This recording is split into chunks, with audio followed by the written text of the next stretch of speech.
induction timetable. Good morning, everyone, and welcome to our talk today on working in arts organizations. My name is Greg Perry. I am the CEO of the Association for Art History, and this event is part of our week-long Art History Festival, which features our work with 80 partners around the UK who are offering programs both at their venues and online. Some 90 events are being offered during this week. And our festival concludes on Sunday. So do have a look at our website for what else is going on today and what will be offered tomorrow. It's at forarthistory.org.uk to see what other offerings we have. So thank you for joining us on this lovely, at least in London, Saturday morning. And we're very glad to have our speakers here joining us today who want to share their experiences of working in arts organizations, and we're really looking forward to hearing from them. Unfortunately, Amber Makuanu, who's the video producer at the National Gallery, is ill today, so we'll see if we can add her segment later when we put this recording together. So we're going to start with Gráinne Rice, who's the Adult Learning Coordinator at the National Galleries of Scotland. Welcome. And Gráinne, let me just look at your bio here. She's on the board. She is a board director of Uplands CIC and the Stephen Campbell Trust. She gained her doctorate, a critical biography of Scottish artist Stephen Campbell, in 2020 from the University of Edinburgh. Her research interests include Scottish art, collecting and nostalgia, and the Serbo-Scottish designer Bernard Klein. So welcome, Gráinne, and thank you so very much for joining us today. I'll hand over to you. Thanks, Greg. So I'm going to start by trying to share my slides. So hopefully you can see the slides okay.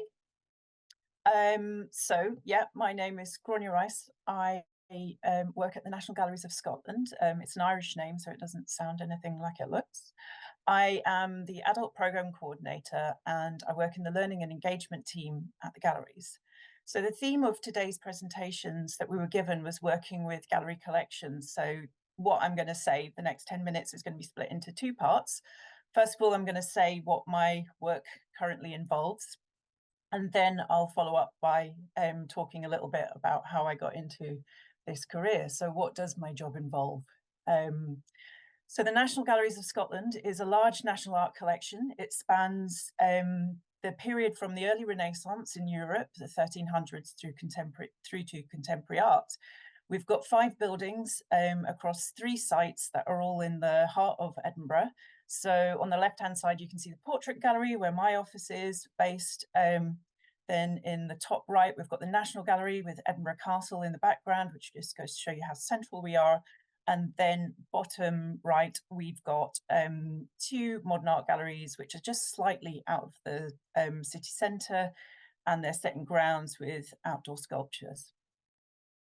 So the collection was started in the 19th century with European Old Masters and Scottish paintings. It later took in portraiture with the view to, quote, have a permanent record of Scottish achievement. And then in the 20th century, incorporated contemporary art as well.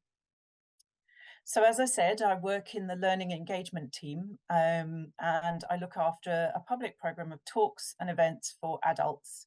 And that programme responds to the National Gallery's public programme, so exhibitions, artworks on display, as well as tens of thousands of artworks that are in storage.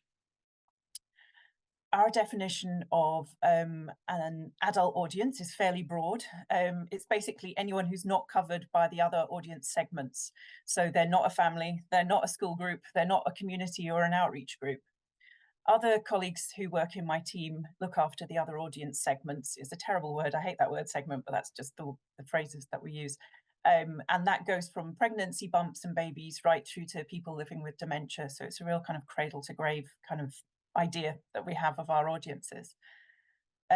People who come to the adult programme are a real mixture of some specialists, some artists, some art historians, but the majority of people who come to things are interested in art and have no particular specialist knowledge or professional interest.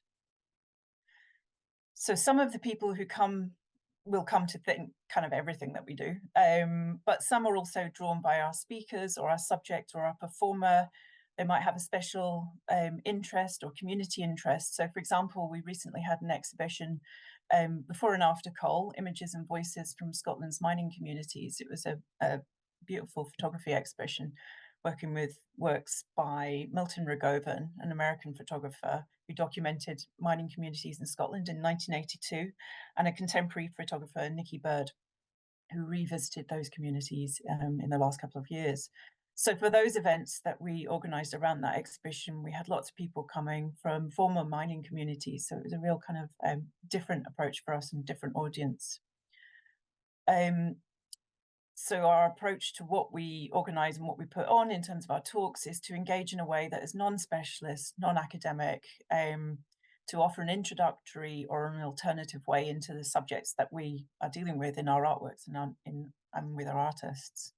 So the main activities are our talks programme. And here's some examples. We've got a lovely lecture theatre that we can work in, but we also do our events in gallery as well, and work with a range of speakers. We invite people who have that area of knowledge or interest or a different way into the subject. In addition to the talks, we also have a music programme. It's been running since the war, since the 1940s. We also run drop-in drawing sessions, tours of exhibitions, outside tours, special events and special projects. And although we have some things that fall into a regular format, no two events are the same and each event is bespoke. So there are some underpinning principles that we apply to the programming. So the first one is quality. Everything that we do has to be informed by research, art history, and other academic disciplines, and by practice as well. Another principle is making our events accessible. So accessible for our audiences. So we have been live streaming all of our talks since we've come back from the pandemic. We have a brilliant induction loop system in our spaces. We offer online sessions for those people who can't make it into the gallery. Our events are free or low cost of entry. We use non-academic, accessible language. And where possible, we offer live captions or BSL, and we're aiming to do that more as we go forward. This is an example of some of the talks. So we offer city walking tours as well to connect our collections to the city in which we are based. This is some of our evening drawing sessions. So they're free and don't need to have any experience, don't need to bring your own materials. We provide everything. It's an opportunity to work with an artist in one of our exhibition spaces out of hours. Another principle of programming is around representation. We have a strong EDI strand, so looking in detail at issues around race and gender, LGBT plus communities that we're engaging, reflecting the values and of the equalities work that we're doing at the National Galleries of Scotland. Another really interesting part of it for me is interdisciplinarity. I'm amazed I managed to say the word without tripping over. And that's really kind of looking for those meaningful crossovers between fine art, literature, music, performance. Storytelling is another principle, and it's really important for us because it helps us to create empathy and connection between us, the organisation, between us and the audience, between us as contemporary people and the people of the past. It really is fantastic and a valuable tool for us. And the people that we work with in delivering these programmes, as well as art and design historians, we also work with academics from other disciplines. Learning team more broadly works with artists, subject specialists, writers, actors, performers, musicians, volunteers, and partners such as the Art Festival and Live Music Now. So how did I get into this career? It's a bit like a therapy session. So I grew up in London in the 1980s. I went to a very ordinary state school and left to go to sixth form college, where amongst all the other subjects that were offered, I was able to take an A-level in history of art. And I must have liked the subject, because in 1993, I left home to do an undergraduate degree in history of art at the University of Glasgow. None of these people in this picture are me, I hasten to add. And while I was there, I got completely consumed by early Christian art and architecture, medieval art, but more importantly, my cultural interests went beyond art history into music, modern architecture, design, textiles, fashion, film, literature, and craft practices. So it's kind of trying to sort of see art and art history in a kind of holistic context.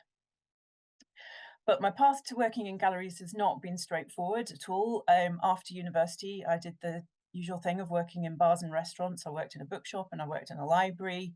While I was trying to figure out what it was that I wanted to do, I knew that I loved art and wanted to work close to it, but I didn't really know what that meant. For example, I had no concept of what curating was at that time.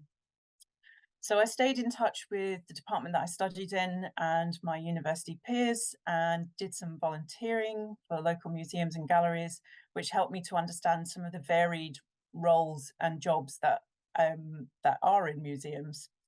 Later on, I did a master's course at Napier University in exhibition interpretation. And in some ways it wasn't great, or it wasn't quite the right course for me, because it didn't develop my art historical knowledge and didn't give me work experience in that I really wanted and needed for that kind of job. But what it did do was give me a good grounding in things like basic accountancy, facilities management, and these are all quite valued skills when you're looking for work in museums and galleries. And then after my master's, there were more catering jobs, more working to pay the bills, and more part-time volunteering. And then through university peers, through some of my fellow students, I was eventually got in touch with and offered temporary work in the Mackintosh Gallery at the Glasgow School of Art. And at the same time, I was working for the Andy Goldsworthy digital catalogue. So I was doing two types of kind of work, I guess, around this subject, art, that I loved so much. To work at the art school, I felt like I'd kind of come home, and it was really important being around artists and studios, being around makers, and it gave me a much greater and deeper understanding of art and art practice that my art history training had not. So it was kind of like a supplement, an additional thing. And that was really important for developing knowledge and my own practice as a curator. From there, I taught history of art and theory to students of architecture, design and fine art. I've also worked at the Lighthouse Centre for Design in Glasgow, V&A South Ken, Dovecote Tapestry Studio, Botanic Gardens in Edinburgh, all in various different roles. And I got to a stage where I really wanted to deepen my art historical knowledge. So eventually, in my late 30s, I went back and started a PhD part-time at Edinburgh College of Art, which became part of the University of Edinburgh. So that focused on a Scottish artist, Stephen Campbell, who was one of the artists that I'd worked with when I was in the exhibitions department at Glasgow School of Art. So to summarize or to conclude, I've had lots of varied experience working in the sector as a curator, as a courier of exhibitions, as an exhibition coordinator in gallery education. And if I'm being honest with you, it's there hasn't been much professional stability in all that time. There's been lots of temporary contracts, and you definitely do not get into this work for financial rewards. You can be comfortable, but you're never going to be super wealthy. But having said that, it has been a very rewarding career and has allowed me to meet such incredibly interesting people, both the artists that we work with and also our audiences. And that's probably how I've ended up working with audiences in a learning team, because I just really love that. That's kind of what gets me up in the morning. So yeah, it's kind of, I don't know what the statistics are for people who study art history who end up working in museums, but it's kind of rare. But there are so many different routes into working into museums and studying art history. And studying art history will give you a really good grounding. It gives you those valuable analytical skills and also those social connections, as well as relevant to professional life in museums and galleries, it's very transferable to other sectors. But if I have a couple of very final bits of advice to give to you, the students of art history, it would be one, to be authentic, to go towards the things that you love and that make you tick. And also two, to go to an art school or hang about with artists and the people who are actually making the stuff that you're studying. So I think that's probably the end of my presentation, and I will stop sharing my screen.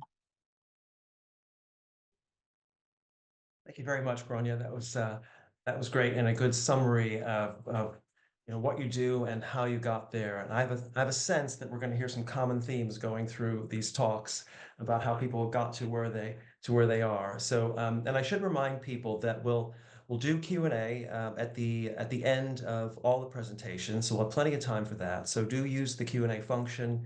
And I'll be reading for the questions and presenting them to the various speakers. So on to our next speaker, and that is Siti Osman. Siti has extensive experience working with renowned arts and cultural institutions such as Tate, Royal College of Music, and the National Gallery and South Bank Centre in income generating, fundraising, and stewardship roles.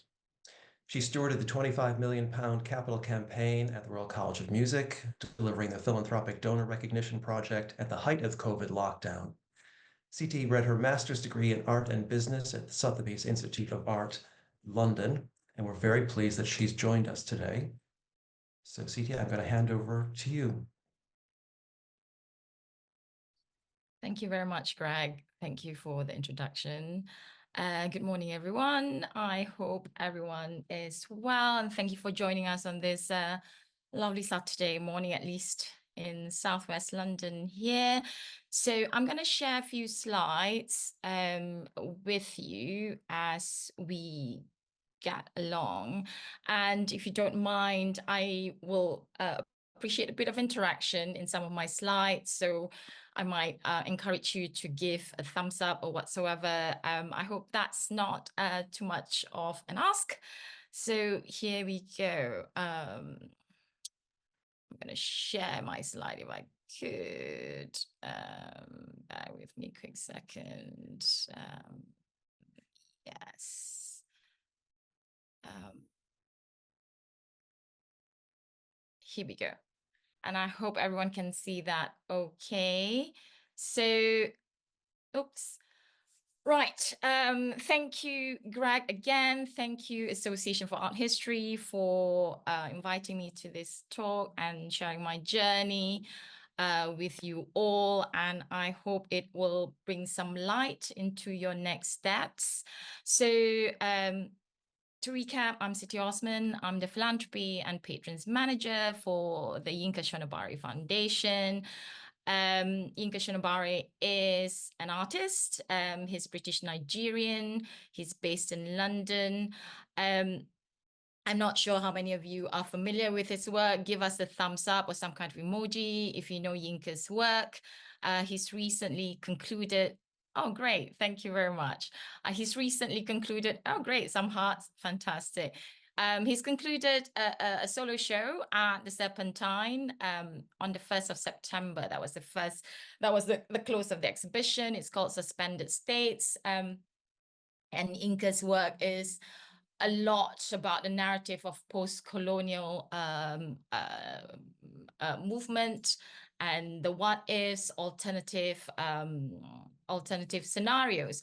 So Yinka has started a social enterprise, which we've established in 2019, and this is one of the events that we have in Nigeria. So to go back, Yinka Shonibari Foundation is based in London. So I am based in London for most of the time, but I do work with our sister company that is based in Lagos, Nigeria, called GAS Foundation for short, which stands for GAS Artist Space Foundation. So it's a residency. So what is a residency? Some of you may ask. So basically, it is a space where artists or creative practitioners, in our case, designers, makers, writers, curators, architects, economists, you name it. So we pride ourselves on multidisciplinary reaches. It's based in Lagos, and creative practitioners can come and reside, stay at our space for an amount of time, anything between 4 weeks to 2 months. And they can explore their practices, or they can choose something completely different. And it's a fail-safe space where you can come and practice your craft or try something different. And you don't have to create any amount of work necessarily. The only thing Yinka encourages residents to do is to interact with the local community. And in this case, the local community would be the people surrounding the residency. So within 20 kilometers of the Lagos area where we're situated. And since we've been in operation May 2022 up to December 2023, we have welcomed 54 artists and 1,954 guests, both local and international. And we have hosted 55 events. So that's what I do right now. So my role as a philanthropy and patrons manager is mainly income generating. Organizations both in the UK and in Lagos are very much non-profit. So we depend on supporters, donors, whether individuals, corporations, or trusts and foundations, to give us a sum of donation so that we can continue the work that we do. And our main remit or our reach is to offer underrepresented practitioners in underrepresented areas such as the African continent, Africans in the diaspora, as well as the global market as well, so to say. And I'll explain that, because we do have, aside from African creative practitioners as well as Africans in the diaspora, we also have a mix of other institutions that's not necessarily African or situated in the continent. For example, we'll be partnering with Yale University. We've partnered with the Stockholm School of Economics, as well as Spelman College. So in order to encourage global dialogues, cultural exchange, and collaboration. So that's where we are with Yinka Shonibare Foundation. And how did I get here? So it all started off in 2012 at South Bank Center. So how many of you have been to South Bank Center? Show of hands, show of hearts. How many of you have interacted with South Bank Center, whether it's a gig or a poetry reading, or even the fountain? So it's an incredible institution to be associated with, or to start your career if you want to. They welcome over 5 million visitors to the site. This is pre-COVID numbers. And they put up over 2,000 events a year, anything from classical to punk to poetry reading, to Unlimited Festival, which almost is like the Paralympics of performing arts. So they're very inclusive, very extensive, very progressive in their approach. And I was very fortunate to be offered my opening gig, so to say, in such an institution, very recognizable as well. So they have several centers. So of course, the Hayward Gallery, you've got the Queen Elizabeth Hall, and you've got the Poetry Library on the upper floors. And I worked in the membership team then, and that's also an income generating role. So from there, I hopped across the river. There's a lot of riverside themes here, and worked with the National Gallery in 2015. So I was the first team to launch the membership scheme for the National Gallery then in London in its 200 years history. So that was really exciting and challenging in equal measures. And I'm very pleased that this year they are celebrating their 200-year anniversary. So I don't know how many of you have been involved in that or know about that, but you know, for example, they have great digital programming to celebrate the 200 years anniversary. And I'm really, really thrilled to actually meet Rebecca, who is running this digital program right now. Rebecca and I actually met all the way back in National Gallery, possibly 2016 or 17, when Rebecca was one of the first cohorts of the Young Producers program. So what I'm saying is, if you're considering digital programming, video, don't rule out institutions that seems daunting from either from the building or the architecture whatsoever. There are opportunities. We are open to young voices, to new ideas. So how do you find out? Do join their mailing list. Do follow them on their socials. You'd be surprised at the extent of opportunities they are, and how much we'd love to hear from you, because you are the future of these national institutions. And yes, so next, I'm not keeping tabs of time. Rebecca, please do prompt me.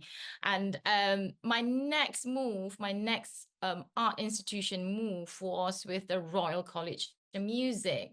So how many of you know that the Royal College of Music is actually free to visit? And how many of you know that Royal College of Music does have a museum as well? Right, and that's free too, okay? Yes, so if you have time, do visit the museum. You'll be astounded by the collection they have. I've seen firsthand an original manuscript of Mozart, and you can interact with it. You can see his annotations, the paperwork, his notes, and you can listen to, I know I got another surprise face, and you can listen to the music based on the page that you're looking at. Is absolutely astounding. So that is my London hack for you. One Saturday afternoon, if you're bored, it's just around the corner from the V&A Natural History Museum and the Science Museum. So you can make a whole afternoon out of it. So my role there, as Greg said, I joined the Royal College of Music. It's a Grade II listed building. At its height of its capital campaign. What is a capital campaign? It happens when an institution wants built something new within its premises, either an extension to improve its facilities or to extend its facilities. In our case, in Royal College of Music case, it's to extend the facilities to have more recording studios, more rehearsal spaces for the students. At that point when I was there, we almost have 900 students from 59 states. So it's very international. It's very inclusive. It's diverse.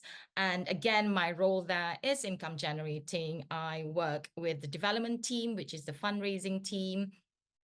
And what is stewardship? I don't think I have enough time to cover that, but it's basically the looking after of your supporters, your donors in non-monetary ways. So making sure that if they've donated, they are thanked. And how are they thanked? They are thanked through letters and publicly as well. As you can see here, the names are on the donor wall. So I've delivered that project. It's a projection, something different that the college haven't seen before. So the neat thing about that is when we have an event, that projection just switches off. So you just have a plain white wall. So it's very non-intrusive and it's very important. I mentioned grade 2 listed buildings, so I can't do very much intrusive stuff onto the architecture of the building. So that's part of my role, and that goes back to my previous life, my previous training as a graphic designer back in Singapore. That's where I'm from. And I learned as well art history while I was in Singapore. That's Eastern art history. And in the UK, I studied Western art history with the Courtauld Institute. And currently with my job at Royal College of Music, with Yinka Shonabari Foundation, I am studying African art history. So the education still carries on. And how is it relevant to your job? All I can say is, referring back to Grania's words, it is, for me, an engagement tool. As humans, as people, we like to connect on a common ground.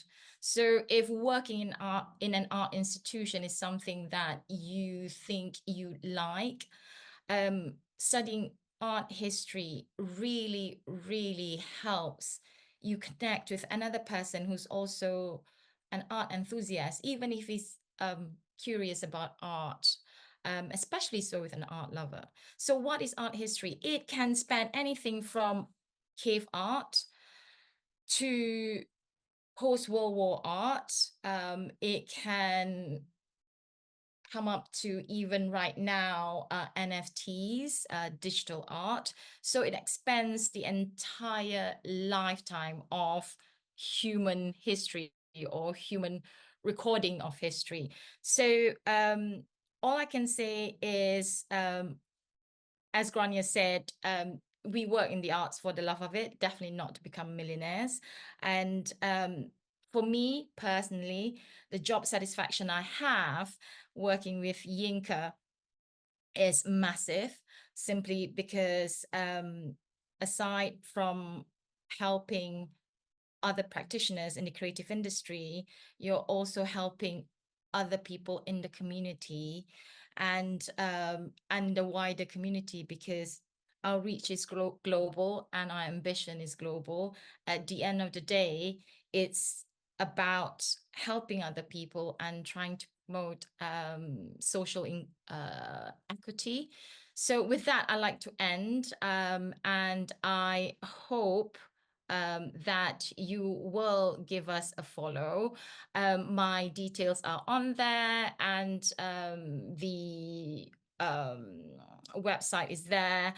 We are all on the socials. If you'd like to know more about what Yinka Shonabari Foundation does in the UK and in London and in Lagos, just follow us, sign up for our newsletter, and I hope to see you at the Q&A sessions, and I hope all of that makes sense. Thank you so much for tuning in. Bye.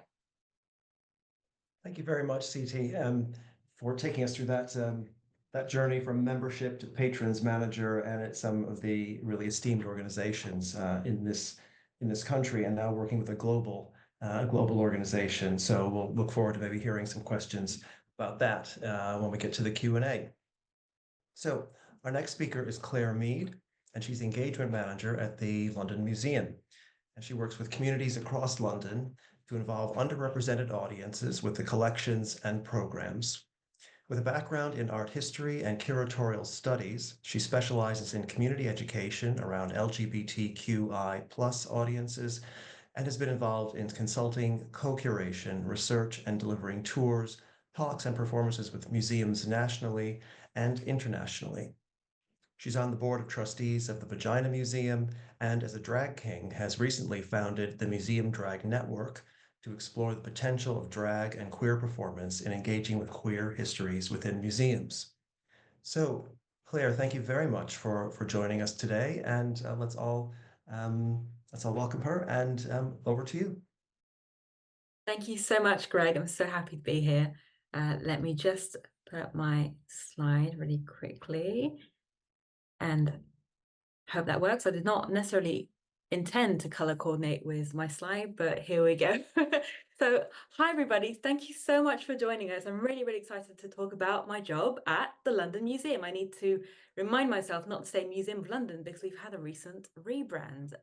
So what is the London Museum? We are essentially, I want to say what it says on the tin, we are a museum of London's histories and of Londoners' stories. So interestingly enough, we're not, because we've had lots of really, really exciting overviews of different art institutions and organizations involved directly with artists.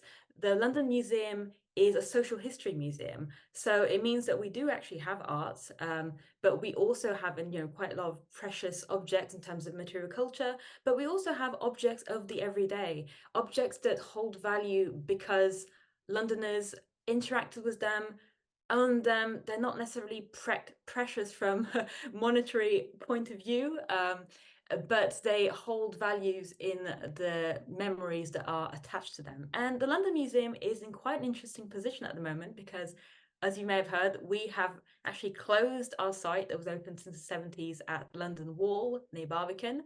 And although we are still open at the Museum of London Museum Docklands by Canary Wharf, we are actually working towards creating a new London Museum that will be based in Smithfield Market.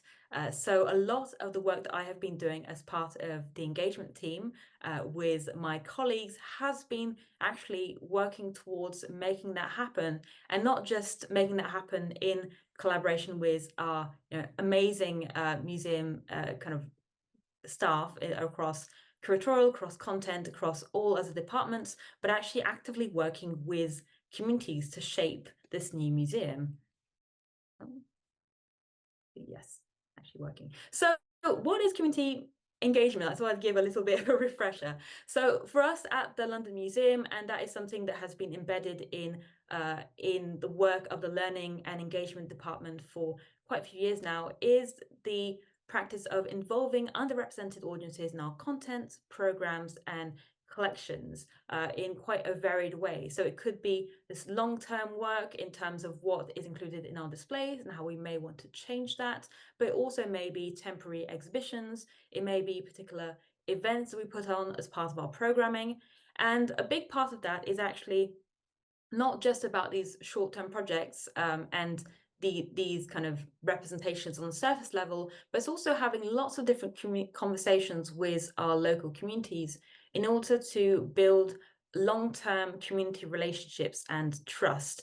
A big part of our work is actually acknowledging the fact that museums, obviously now there is a big movement towards more inclusion and accessibility in museums, but the fact of the matter is, talking to lots of different community partners, we realized that there are lots of different barriers for access for many people still remaining. And a lot of our work is actually just going towards listening to people and building up trust so that we may bring the museum collection to them, or they may feel encouraged and empowered to visit us and engage with us in the manner they so choose.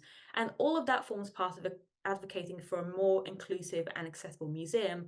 And a lot of the work we do is external as well as internal, because we are in many ways the bridge between our external community partners and our colleagues internally, who obviously share our values but aren't necessarily always in touch with community partners and not necessarily hearing their perspectives on day to day. So this is incredibly varied. We wake up and, I mean, we do know what we're going to do next, but year to year, months to month, that can look extremely different. So it could be facilitating access to our collections. Here I've put a picture of when we showed different Jewish community partners incredible dresses that would form part of our Fashion City exhibition all around Jewish fashion designers in the East End, and asking their opinions on how we can shape this exhibition with their perspectives in mind. But it can also be asking community partners to share their lived experience as part of valued expertise. So considering that that expertise is on the same level as in-depth curatorial expertise on particular objects or time periods, knowing that we want to hear from what Londoners experience. We want to hear from different communities' experiences in terms of their time in London and how we can best embed that into the museum. And a part of that is as well collecting Londoners' stories, memories, and feelings around the stories that we hold. So that could be commissioning different communities to create a film or create an artwork based on their experiences, but it could also be asking them to give us their thoughts, contributes their feelings and memories around specific objects that we have in the collection. And finally, it's also helping our partners develop skills and career development opportunities via the museum. And for example, that could be with engaging young people who are not currently in employment or education, so they may feel empowered to strengthen their CV and gain new skills, but it could also be via our adult audiences who are looking for lifelong learning opportunities. So a little example of the variety of this, I've talked a bit about the consultation I've led with Jewish communities to shape the Fashion City exhibition at Docklands. And that was really something that was able to tangibly shape the direction of their exhibition, with the curatorial and interpretation teams listening closely and being closely involved in that process in terms of understanding how we could communicate about Jewish identities and histories in London to a wider non-Jewish audience. I've also led a project with young people of faith where they have contributed their different thoughts around how faith should be represented at the new museum, and also gaining research skills in the process, again, working very closely with our curatorial team. It's also been leading a project called Collections for All, which has been all about, in its first year, sharing oral histories linked to Chilean and Polish communities in London with Chilean and Polish Londoners, and collecting their different community interpretations, which are now part of our collections database. So every single time somebody consults these oral histories in the future, they will have the opinions and memories and experiences of somebody who is directly emotionally linked to those oral histories.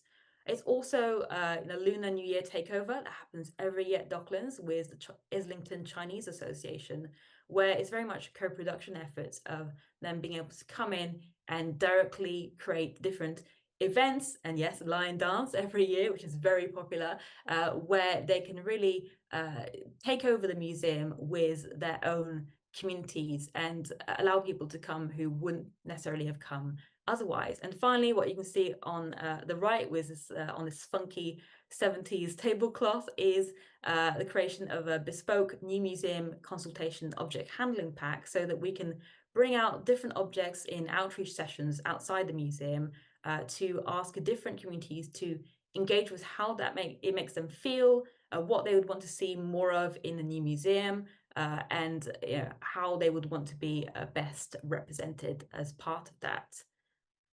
In terms of skills, a lot of it, we often joke pretty much every week within the curatorial, within the engagement team, that a lot of our job on the outside looks like having lots of post-its at hand, which actually just like have some within, just 10 centimeters away from my desk, and a lot of coffee and cake, because a lot of what we do is building these strong relationships. So going out to coffee with different partners and listening very, very closely, more than we're actually talking about what they actually want to see from us and how we can make the museum a welcoming space for them.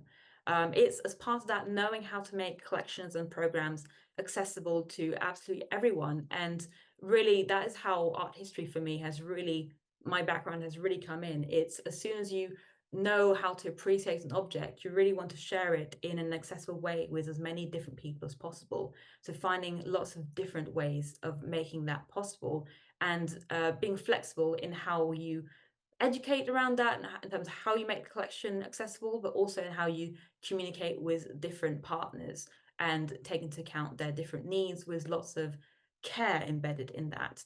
And finally, it's being really creative in researching and developing bespoke projects and adapting that for different audiences. Across different audiences, young people, older communities at risk of exclusion, LGBTQ communities, neurodiverse communities.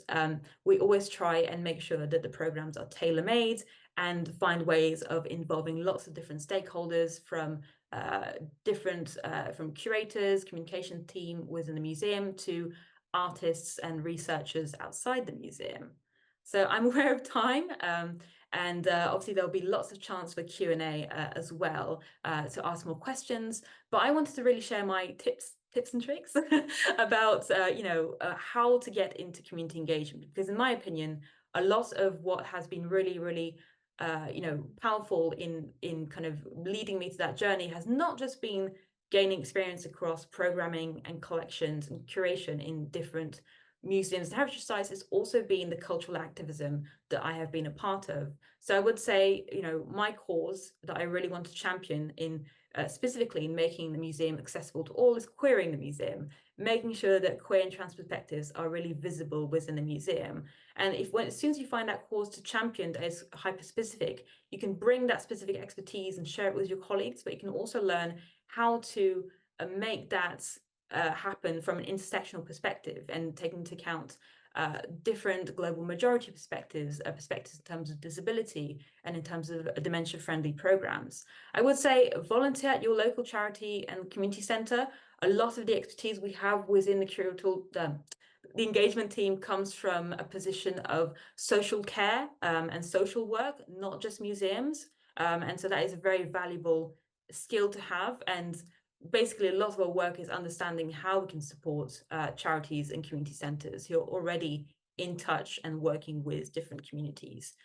Using your particular experiences and personal insights to connect with people. It is a very social job, sometimes very one-to-one job in being able to form these strong connections of trust with people. And also, most importantly, start doing community engagement wherever you are now, in whatever position, work experience, volunteering you are now. I started as part of my curatorial work, and then that went into programming and collections management work.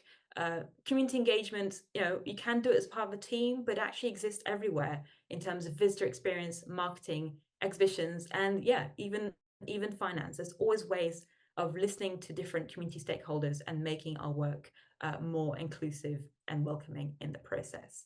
So thank you very much. I'm going to stop here and make sure we have time for the Q&A as well at the end. But if you have any questions at all, do not hesitate to ask them later on. Excellent. Thank you so much, Claire. And like you, it's hard for me not to say the Museum of London, but I'm sure we'll all train ourselves. We have another couple of years until it reopens. But what a good job everyone there that you and your colleagues are doing about working with communities and keeping the London Museum in our consciousness, leading up to its reopening. So we're all looking forward to that. So our last speaker is Catherine Havelock. And Catherine is a marketing and communications specialist in the arts and culture sectors with nearly 20 years of professional experience from leading arts, leisure, and heritage organizations, including the British Museum, the Design Museum, the Wallace Collection, and the V&A. She currently works at the Imperial War Museums and is pursuing an MPhil in art history at Birkbeck College. In addition to those things, she also gives back with her volunteer time, and she serves on the boards of the Estoril Collection of Modern Italian Art, Vocalize, the De Morgan Foundation, and of course, most importantly to me, the Association for Art History. So thank you, Kat, for joining us today. I will hand over to you. Thank you very much, Greg. I'm just going to try and share my screen quickly, so just bear with me. Tech is not necessarily my strong suit. Right, hopefully you can see all of this. Let me just get back to my first slide. So good morning, it's just still morning. So my name is Kat, and I'm just going to talk to you for a few minutes today about working in marketing communications in arts organisations. As Greg says, I've worked in lots of museums and galleries across my career, like the British Museum and the V&A, the Design Museum and the Wallace Collection. And I am at Imperial War Museums at the moment, looking after the destination marketing for their site in London and their site in Manchester at IWM North. And as a trustee of the Association for Art History, I'm delighted to see lots and lots of you here today as part of the Art History Festival, and keen to pursue a career in art history because I think it's wonderful. So I'm going to start talking a little bit about what marketing is, what communications is, talk a little bit about what we do in marketing comms in museums and galleries, and then what skills and qualities you might need to work in this area. So essentially, marketing is the process of identifying and understanding who our audiences are, communicating to them about what and positioning our offer to appeal to those target audiences specifically. Communications exists, however, slightly differently. So communications very much communicates an organization's activities, priorities, and expertise. They manage communications with key stakeholders. So that could be local and national government, funders, sponsors, and lenders. They build and protect the reputation of the organization. They proactively ensure the organization stays top of mind with its target audiences, and they share news and updates internally with staff, volunteers, and trustees. So we do this all in marketing communications to essentially build the reputation and the brand of the organization, which in the setting of museums and galleries usually translates into a host of benefits for the organization, including things like increased audience engagement. So this can be both online and in person, people engaging with our digital platforms and content such as websites, social media, and podcasts, as well as coming along to the museums themselves and actually visiting. It can result in increased revenue. So this could be ticket sales for exhibitions, events, online experiences such as talks and courses, and secondary spend and income from our shops and cafes. A bigger audience obviously means we're likely to be more attractive to sponsors and funders as a prospect, and we're more likely to attract press coverage and stay top of mind with those audiences. So ultimately, this all wraps up into more love and more advocacy for the brand and the organization. All of this can seem a bit complicated and jargony, but there's a really easy way to think about it using the analogy of dating, which is why the image on screen is of hopefully a lovely couple getting on together. So communications is essentially letting the world know you're single. Marketing is asking someone out. Branding is the reason they say yes. And sales is them actually showing up for your date. So sales is getting that thing over the line. And one of the key differences between marketing communications is that generally marketing tends to manage paid media. So you book and pay for things such as advertising, and communications tends to operate in earned media. So that is where you earn the attention of your audiences, generally through press coverage online, in print, and in broadcast media such as TV. So starting with marketing, marketing covers a whole host of areas, but primarily the things you might do in a marketing role in a museum are things like copywriting. So you might be writing copy for websites, emails, social media, and video content. You might be doing email marketing, so creating content and sending it out to your audiences, segmenting that into groups and sending different emails to different people based on their interests. Briefing design to develop a visual identity or creative for your campaign. So all of the posters that you see on sort of out of home places like the London Underground, all of that has been designed by a designer and briefed by someone in marketing. You could be doing print production, so making leaflets and brochures to promote your museum or your art gallery kind of out of the museum space. You could be doing social media management, so obviously managing your social media channels with content. You could be creating that content. So all the content that you see on social media, websites, digital platforms, they all use sort of imagery, video, copy, that all has to be kind of compiled and put together. A big part of marketing is media planning. So this is essentially planning how you're going to spend that advertising budget. And a lot of that is figuring out who your audiences are, what media they're likely to consume. You know, do they read the Times? Do they read the Telegraph? Do they read the Guardian? Are they going to be on certain websites, certain social platforms? Are they going to be traveling on the tube? Are they going to be looking in tourist magazines? We also do a lot of partnership management. So there might be another organization that has a great relationship with your target audience that it's worth partnering with to reach those people. Everything is all about the money in arts and culture, as I'm sure many of you know. So budget management is really important to make sure you don't spend too much money.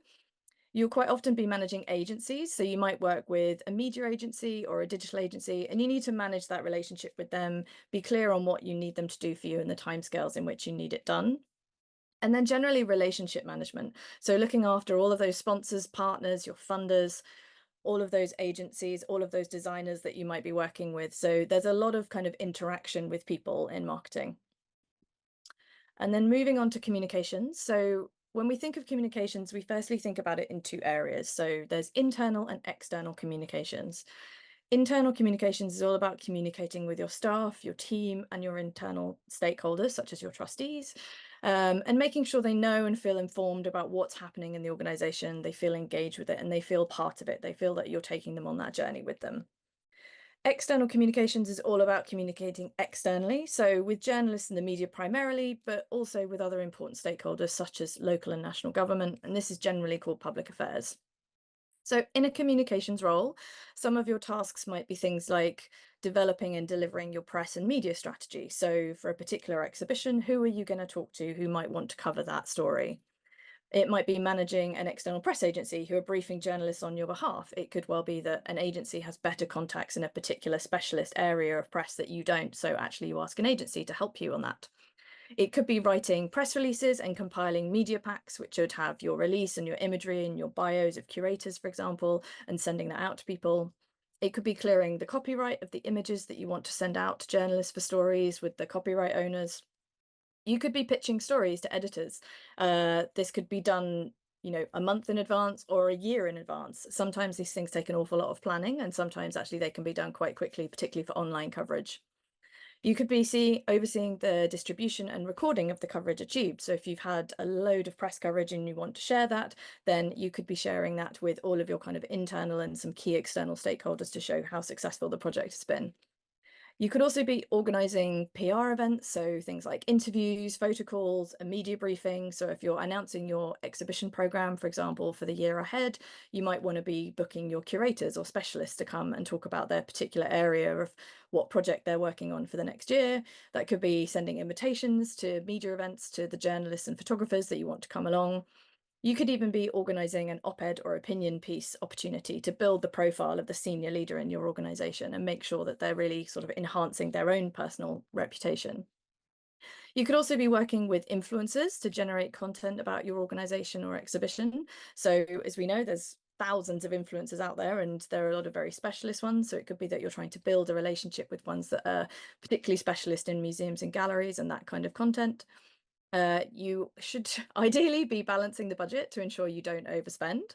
And you could potentially be responding to a crisis in the organisation that needs a communication response. Now, in an arts organisation, this could be an incident in a museum, such as a fire or a flood or a broken object, as we've all seen kind of quite recently, unfortunately. All of that needs lines being given back to the media to make sure that they know that your organisation is handling this appropriately and professionally, and to communicate to your kind of key audiences, we will be open, we won't be open, this is what we're doing about it, and that kind of thing. So how do you know if a role in marketing comms is for you? Well, there are a whole host of skills needed for marketing comms. Some are more based in kind of technical knowledge, things that you'd either learn in courses or on the job, and others are sort of more inherent in your sort of your own personality and your behavior. So starting with communication and presentation skills, I know you're probably all silently judging my PowerPoint at this point, but it goes without saying that to work in communications, you need good communication skills. But this encompasses a lot of things here, and what I'm specifically referring to is the ability to communicate ideas and strategies effectively to a wide range of people who might have different levels of knowledge of marketing comms, and you need to do this both verbally and in writing.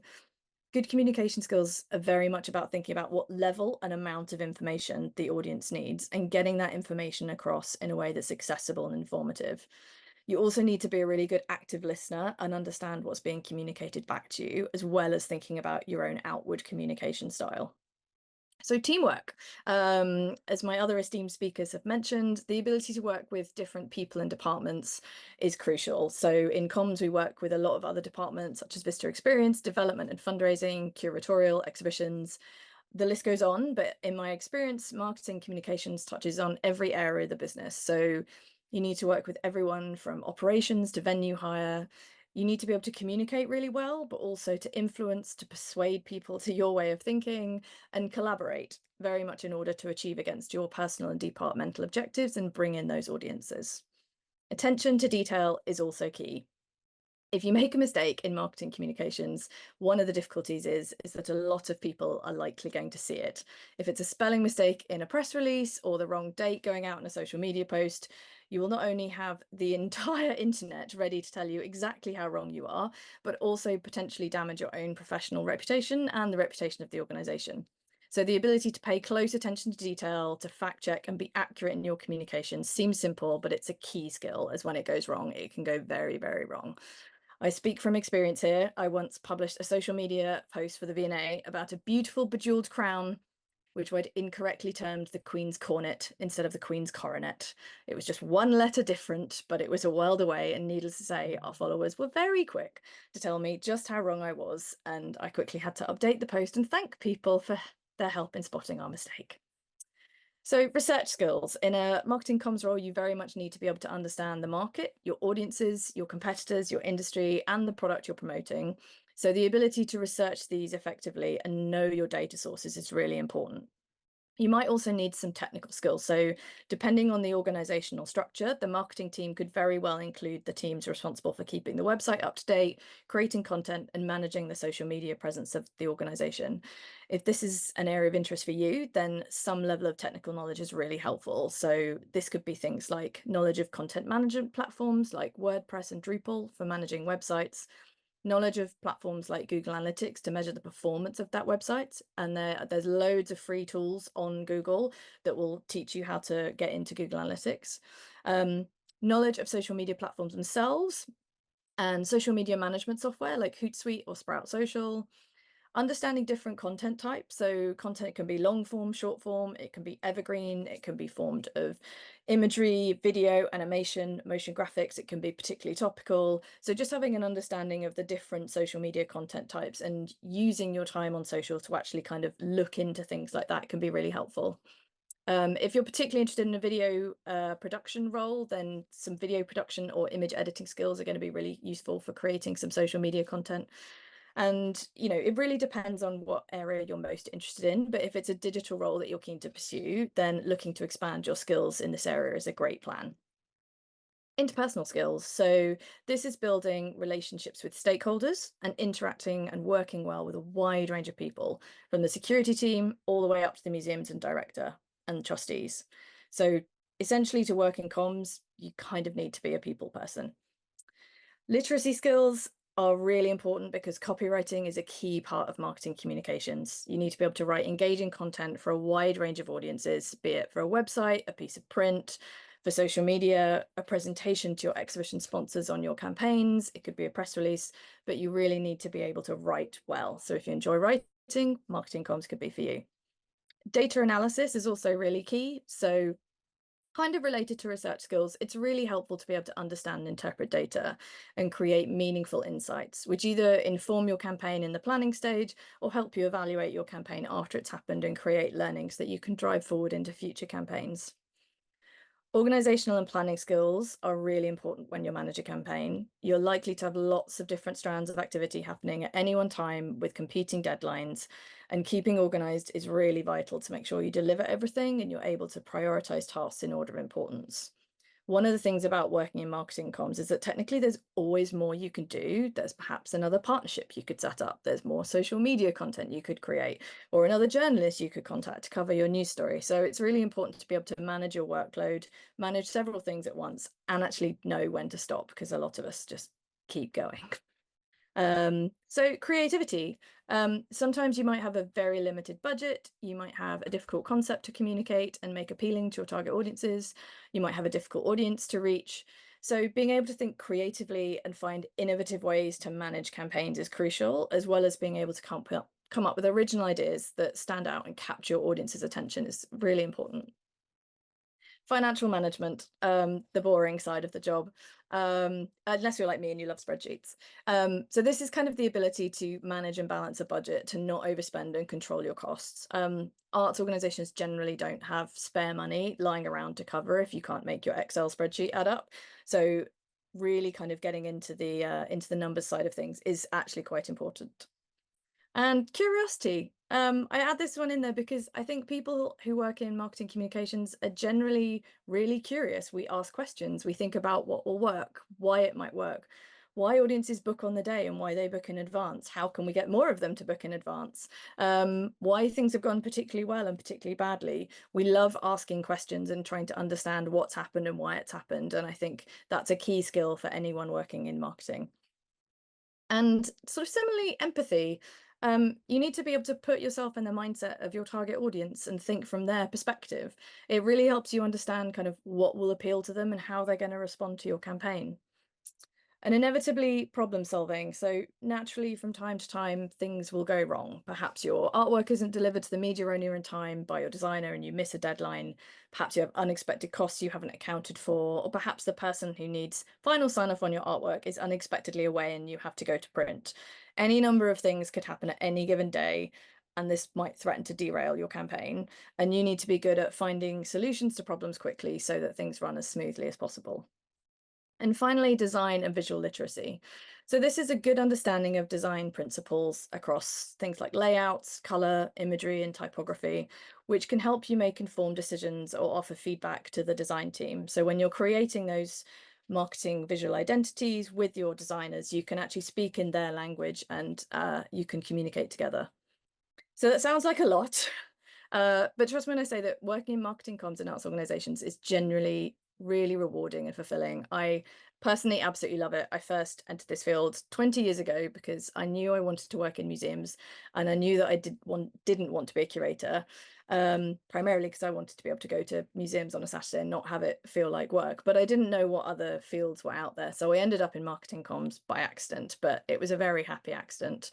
Every day for me is completely different. I get to bring in a whole range of different skills and interests on any given day. I could be working on English medieval embroidery or Christian Dior or a designer I've never even heard of, and work with a massive range of people. So if that sounds like something you'd enjoy, then a career in marketing comms could definitely be for you.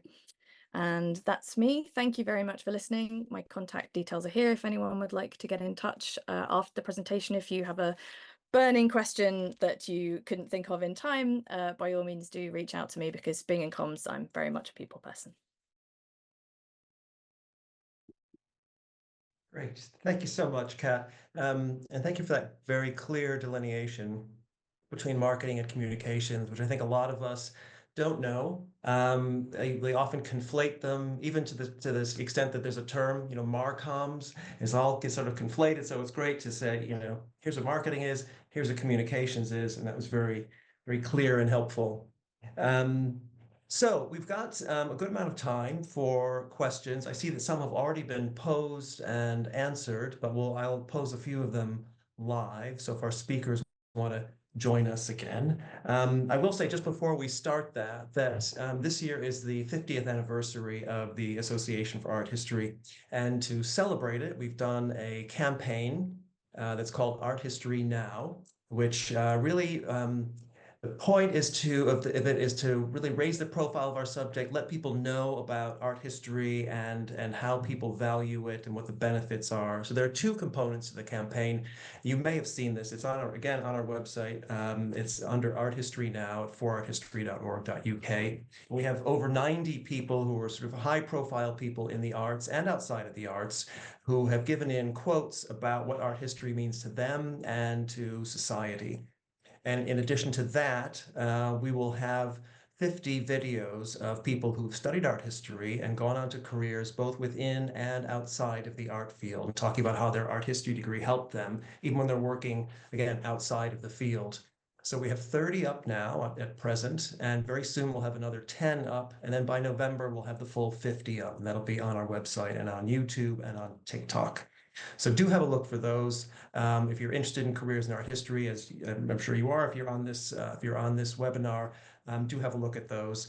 Also recently, around our 50th, we just recorded a podcast called All About Art. And if you're interested in the career journeys of myself and my colleague, the head of programs at the Association for Art History, we did speak about those in that podcast.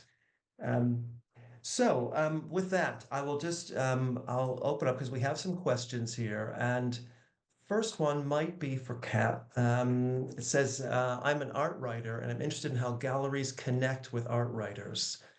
Kat, do you have? I don't know. I'll open up to anyone else, of course, but I thought of you first, Kat, for this one.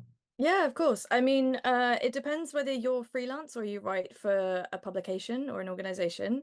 Generally, if you, well, I suppose in either instance, one of the main things is that obviously a gallery will send out a press release when they have news to communicate, be that a new exhibition, a capital project, anything that's kind of happening within the organization. So one of the best things is just to email the organization, and they've usually on their website somewhere they'll have a section called press office or something like that, or it might be sitting in their contact us section. And they will have an email address for the press office. It's usually like press office at Design Museum, for example. Email their press office, ask to be put on their press list. Another useful thing is a lot of arts organizations use press listing services. So you can subscribe to companies like Gorkana and Vulio, and they actually have databases of journalists on there. So if you're looking for journalists that have particular specialisms or write for particular publications, you can actually look them up. So getting in touch with those press listings companies and making sure that your details are added onto there, I think is really important, because then you're much more likely for the internal press teams to then pull your details off and start sending you things proactively. It may mean that your inbox suddenly starts getting swamped. So you need to be very good at being able to kind of sift and, you know, look at what you think is most useful to you. But I think that's the best way, I think, is generally just if there's organizations you're interested in, email them directly and just say, I'd love to be put on your press and private view list. Wow, that was really helpful. Thank you. Actually, I neglected to mention that on our website there's a section on careers as well. So a lot of things are outlined there about, and again, in the various aspects of the art field, what one can go into. So we have another question here. Do you have any advice for interviews? Anything which could improve your chances of getting a position? So maybe, and also I should mention that we will soon have a resource on our website that includes advice on interviewing, and that'll probably be up in the next couple of weeks or so. But maybe can we get like your maybe one top tip from each person, about one top tip from each person about interviewing and what you'd like to pass on to people? It can be more than one, of course. Shall I Yes, start? start. Because I think I'm the one, I've still got my mic on. One thing that I do in interviews, the sort of final question whenever they say, "Oh, do you have any questions for us?"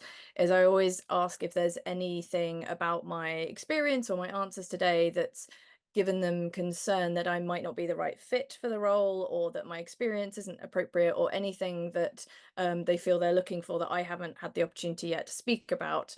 Because it just kind of opens up the floor a little bit in terms of, you know, if you have done this like amazing art project and they haven't asked you a question where you can fit that in, it gives you the opportunity to sort of talk about like those extra things. And if they are kind of going, well, they've got this, but we're not sure if they've got that experience, it sort of opens up that floor for a really candid conversation. And I think you just increase your chances of therefore being kind of hopefully the best candidate on the day. It shows, I think, a level of self-awareness that, you know, that you're not, when interviewing for roles, you're not always going to find a candidate that's the absolute perfect fit, but you can show self-awareness of what you know and what you don't know.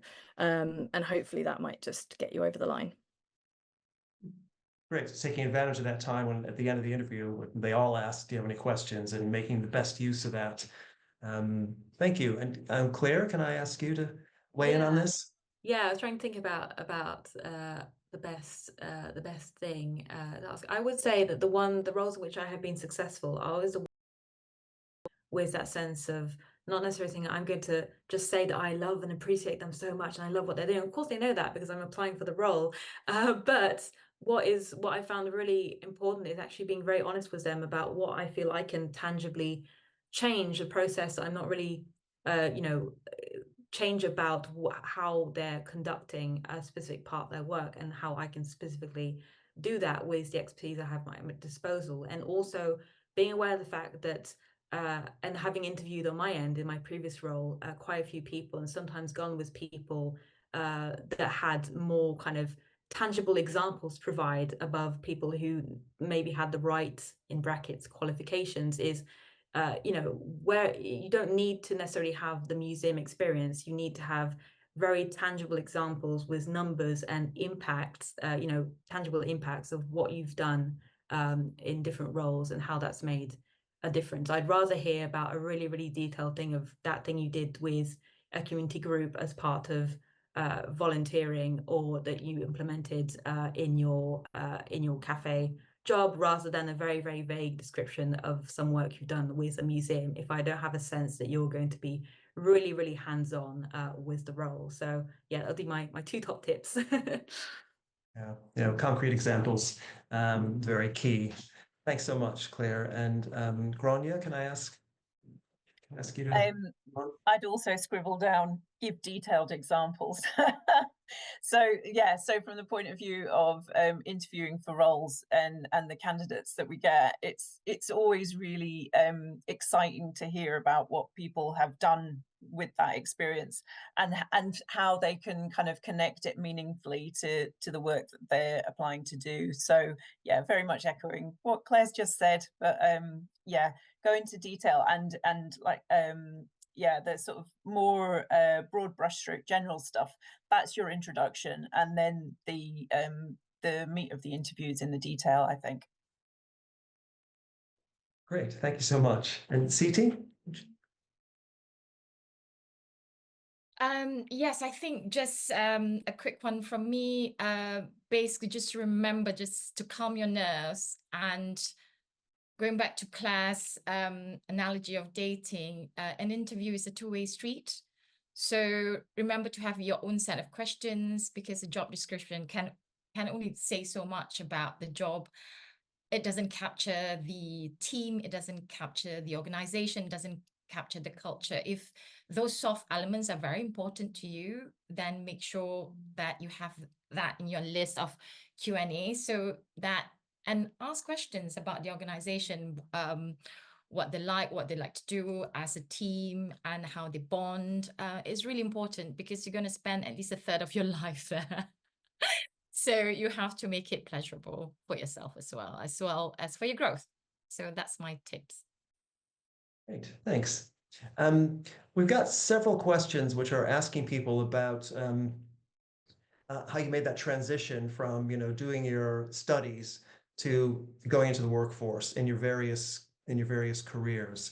And I know that can feel daunting, you know, when you're doing an art history degree or whatever degree you're doing, and think, how do I move from being an undergraduate student to being in the workforce? So I wonder, and I think Grania, you might have talked a little bit about this, but I wonder if the others, and Grania too, if you like, just to talk about how you made that transition to your first post. I think people might be interested in hearing from some of the questions I'm having a look at. And I don't know, Kat, do you want to start? Yeah, sure, I can start. So when I was coming to the end of my MA in art history, I was applying for every entry-level job in museums and galleries, visitor experience assistants, like all of that kind of level of stuff. I was getting rejection letters to say over 500 people applied for this post, and it was really demoralizing. So if you do get that, like, please don't be disheartened. It's happened to pretty much all of us. I managed to get my kind of big break, as it were. I signed up with a marketing agency that I knew worked with museums and galleries called Stopgap. They do still exist. You can get in touch with them. And they got me an 8-week marketing assistant role, specializing in kind of groups and tourism at the Royal Academy. I was incredibly fortunate that the permanent marketing assistant for the whole team left during that period, and I applied for her job and was sort of fortunate enough to get it. It is tough because it is an industry that is generally based on knowing people, and it's incredibly hard to know people. But I would say a great way in is to look at kind of temporary roles, short-term things.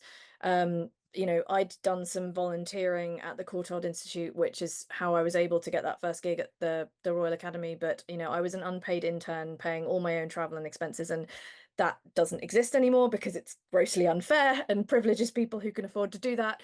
So I would not recommend that. But I mean, any kind of short-term things like that, if you know anyone in a museum who can just kind of say, like, you know, if you hear of anything, can you let me know?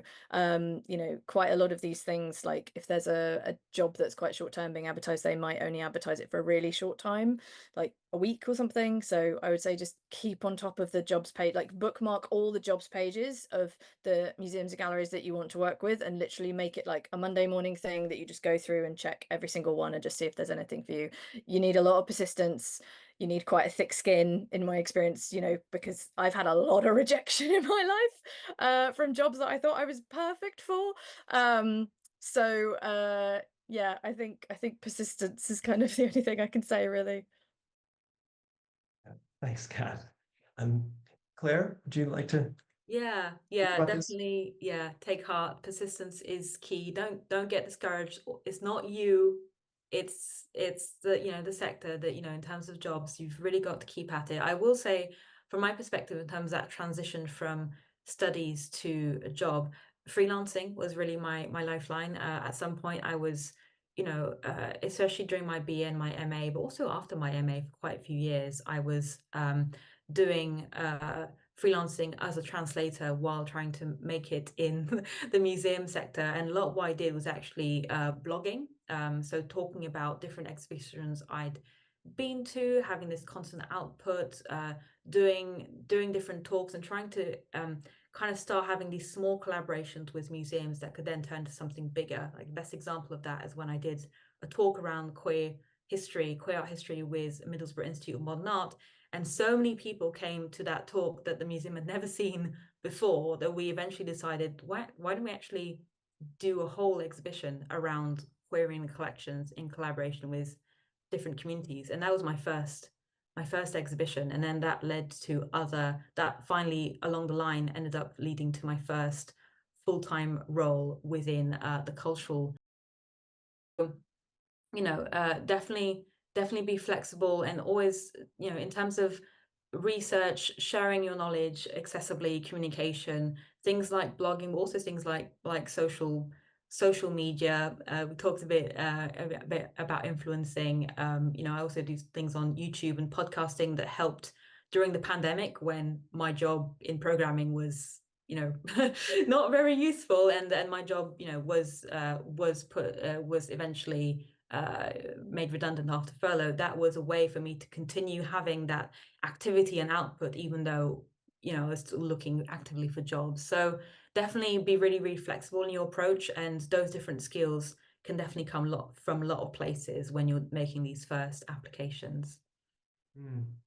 Yeah, thanks so much, Claire. CT, you talked about studying graphic design, and then you eventually got into membership. And how was that transition? Yes, before the secret is before I got into public institutions, which are mainly non-profit, I was working in a big bad world of commerce. So I was earning bonuses and earning overtimes. So the transition to that, Greg, to answer your question, is that I spotted an opportunity in non-profit where a lot of my peers were very nervous about asking for money.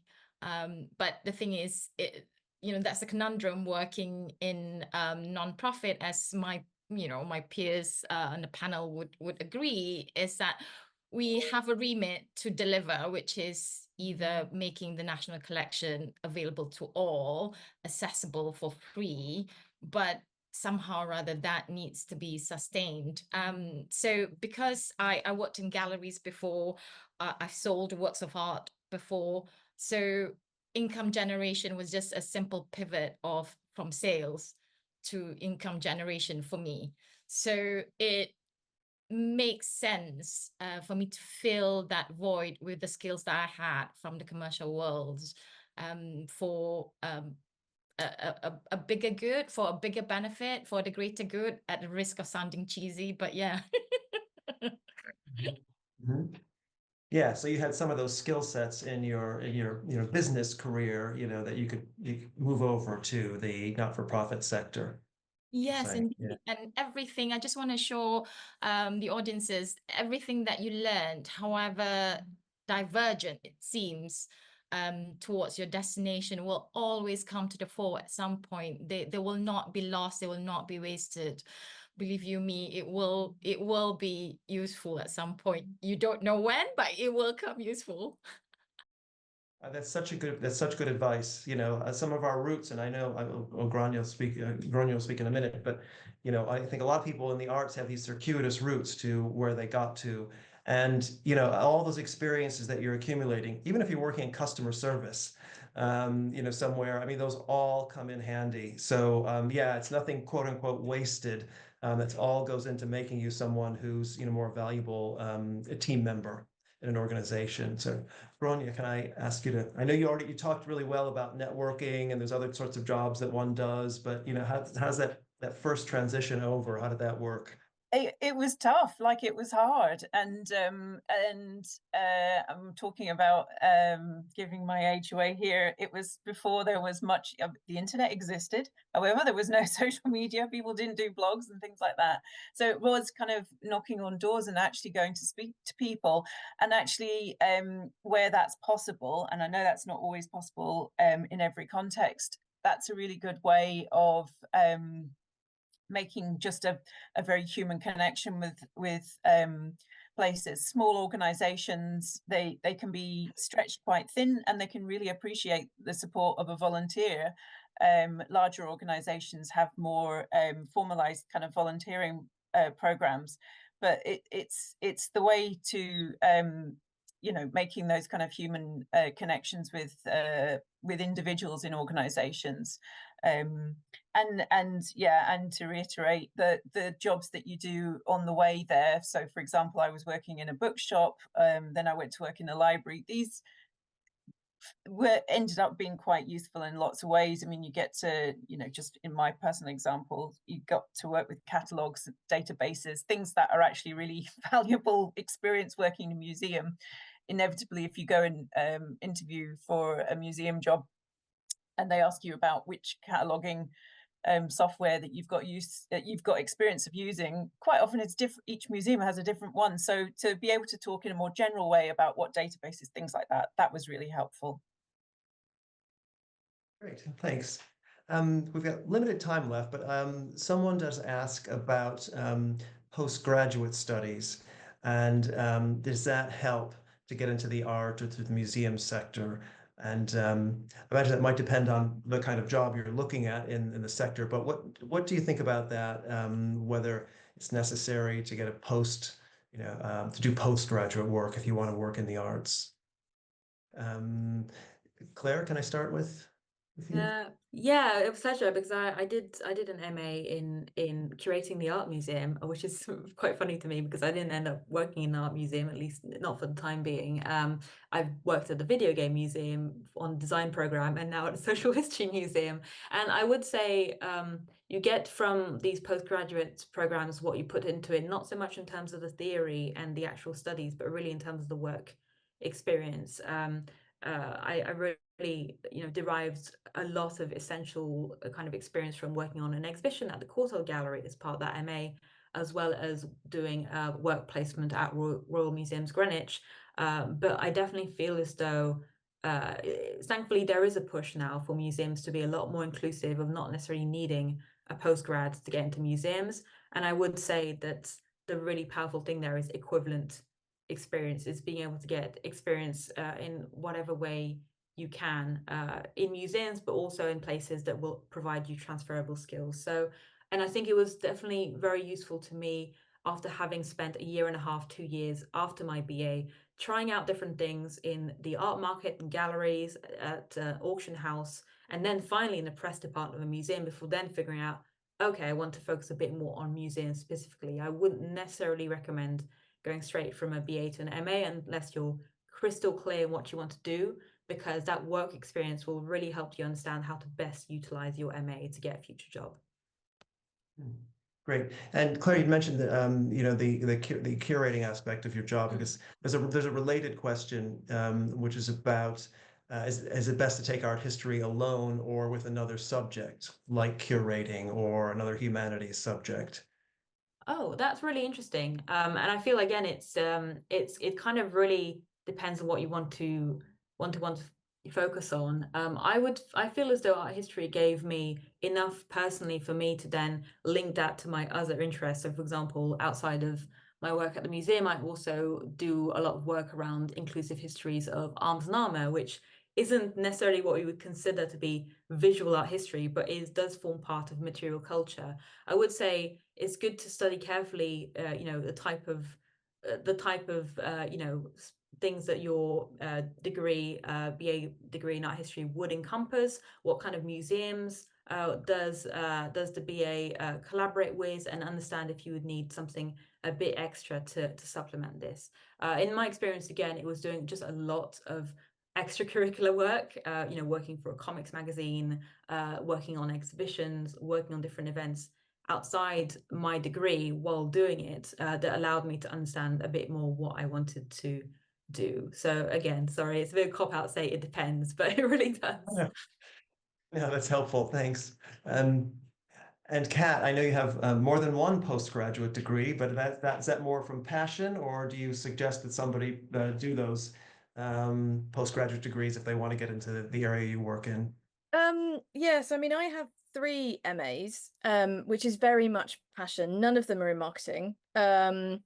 But I do, one of my MAs is in museum studies, and I have to say that was really helpful just to understand the different departments, all the different work that they do. So if you're absolutely wedded to a I would recommend doing something like museum studies. I mean, if you know you want to be a curator, I think, going down the kind of curatorial route is great. But I did mine for passion, and I would say, similarly to Claire's point, I did my BA at Reading, and it was quite a homogenous class.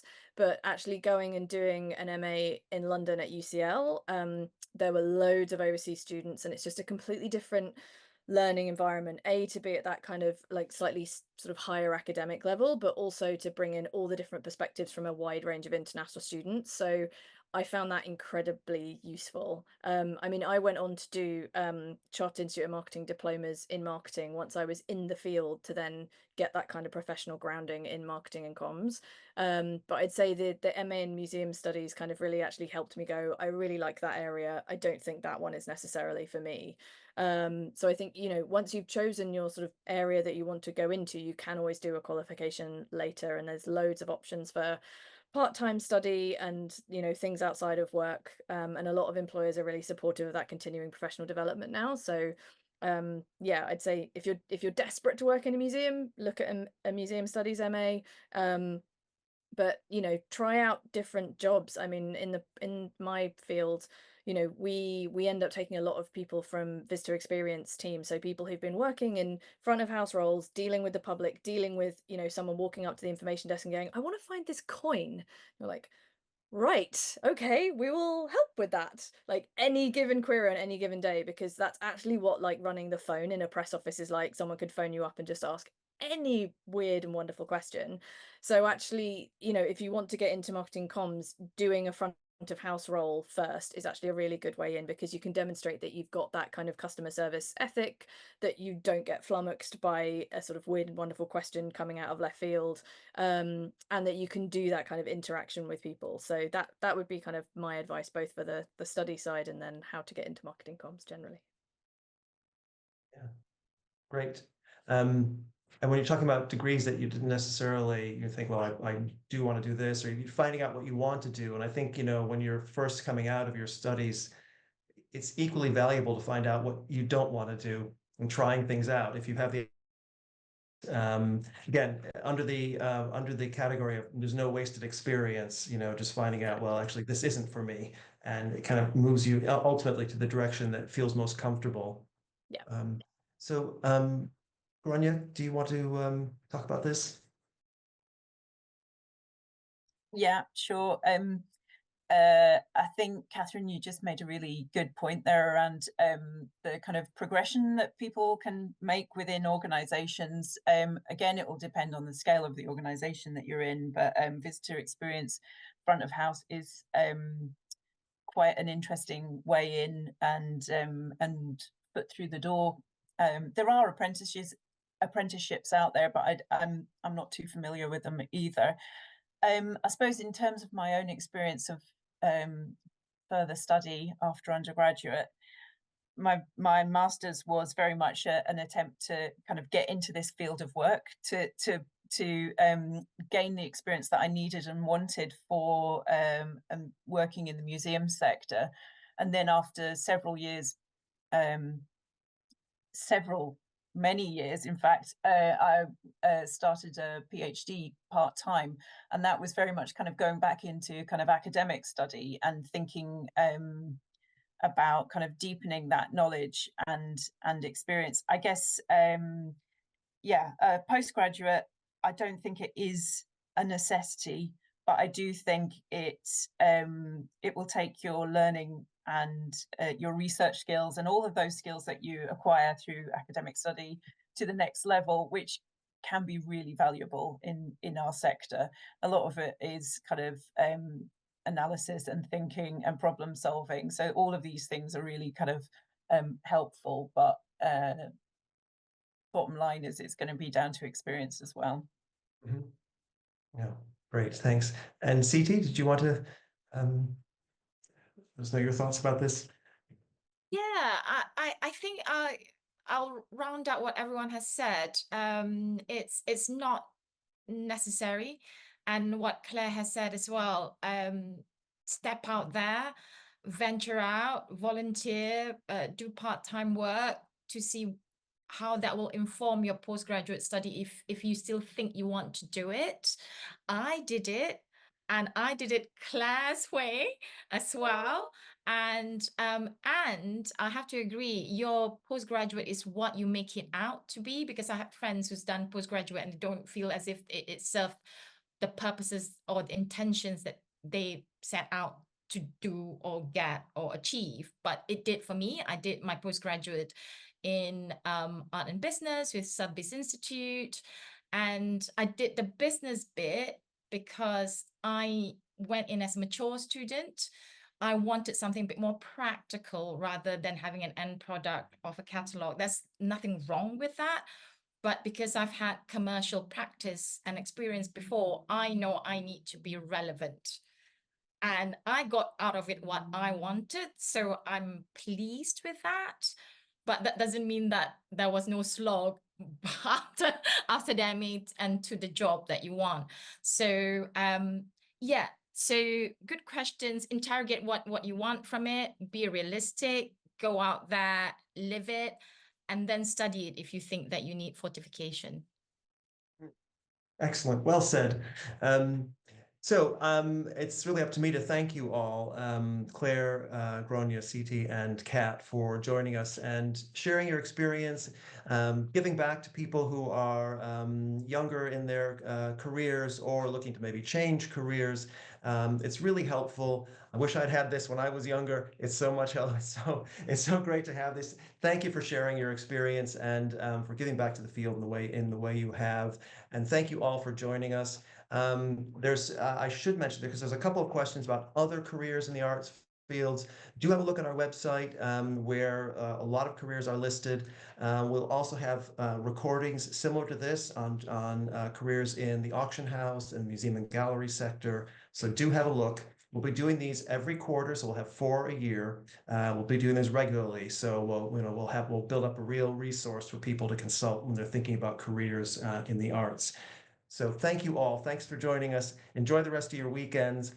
And thanks again to the speakers and everyone here. Thank you.